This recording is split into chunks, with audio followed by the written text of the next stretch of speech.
Lleva muchos años haciendo moscas de culo de pato y un día decidió utilizar este material para las ninfas. Todo el mundo le trató de loco porque bueno, pues entiende que el culo de pato es un material que flota y que es solo para utilizarlo para hacer secas o emergentes, pero que le da muy buenos resultados.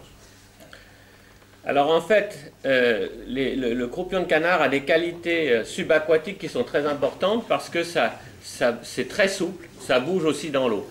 Bien sûr, on va utiliser moins de matériel pour faire les pattes qu'on en utilise pour faire les ailes. Dice que las plumas del culo de pato debajo del agua tienen una gran movilidad y que va a utilizar menos material para hacer las alas que las patas, ya que patas el insecto solo tiene 6, entonces es la única variación, pero que la técnica es la misma. Alors, coloca los cercos, lo primero. On va utiliser la même technique, très basique, pour faire le corps. Utiliza la misma técnica que lleva utilizando en todas las moscas para hacer el cuerpo.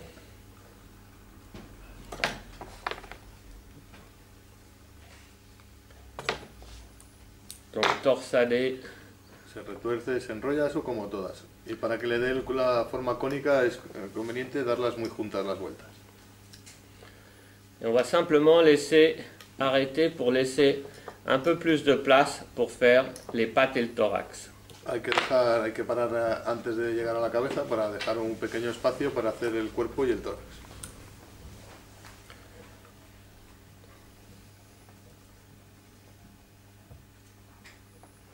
Voilà.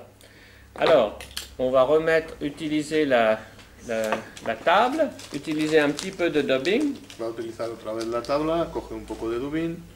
Mais cette fois, on va utiliser une moitié de plume. Y ahora va a utilizar una única pluma.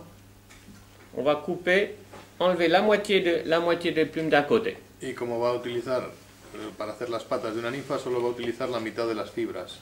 La mitad inferior la desestima. Puisqu'on cherche uniquement à faire des pattes.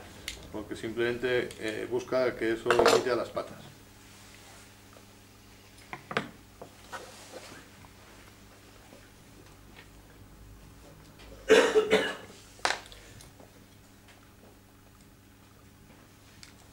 Voilà.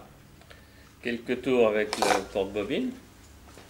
Mete las fibras, hace siempre la misma técnica. Saca 10 centímetros de hilo. Et la particularité de ce mélange, comme vous le voyez, c'est que le dubbing, il vient très près de la soie et ça laisse parfaitement libre les fibres de croupion de canard qui vont bouger dans l'eau. La particularidad que tiene trenzar los dos materiales a la vez es que el dubbing se aprieta contra el hilo, sin embargo las fibras del culo de pato quedan sueltas y ahora cuando las vamos a enrollar quedan a modo de patas enteras libres sobre el dubbing de todas.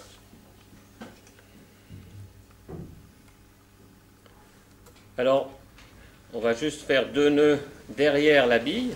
Hace 2 nudos detrás de la cabeza. Et après, écarter un petit peu comme ça. Alors, peut-être pour voir un peu mieux, je vais utiliser quelque chose de blanc pour qu'on voit qu'est-ce qui se passe derrière. Para que lo veáis mejor, va a utilizar una cosa blanca para que lo veáis cómo queda detrás. Vous voyez l'effet des pattes? Eso es el efecto que dejan las patas, además de la movilidad que el culo de pato, con cualquier movimiento de la ninfa y la corriente, las patas se mueven de modo natural.